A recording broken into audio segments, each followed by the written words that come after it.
It was a storm like no other Libyans had ever seen before. But it's not only Mother Nature's wrath that's to blame for these apocalyptic scenes in Derna.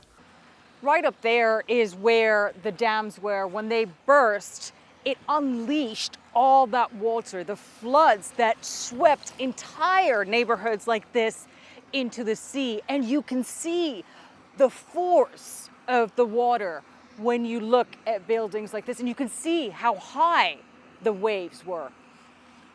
Waves as high as 22 feet or 7 meters submerged buildings, and the current so strong destroyed almost everything in its path and washed it all into the sea.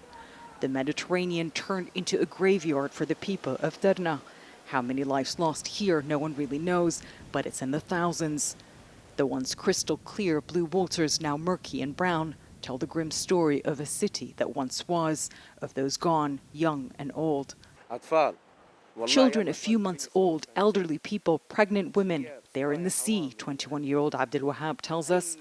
With nothing but a rope tied around his waist, he pulled 40 bodies on the first day, he says. There are other bodies. We don't know how to get them out. We just don't have any equipment, he says. Derna's gone. You won't see it again. They've gotten some help since. International support has been slowly trickling in, but nowhere near enough to deal with a disaster on this scale.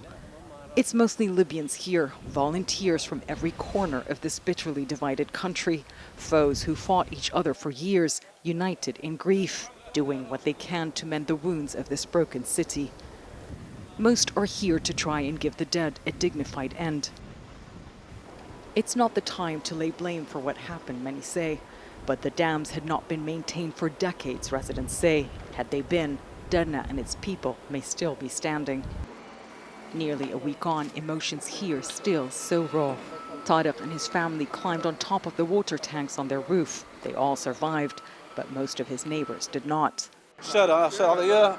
There are 12 to 15 homes on our street. We lost 33 people, he tells us. He then starts to name the dead. Entire families gone. It's all just too much.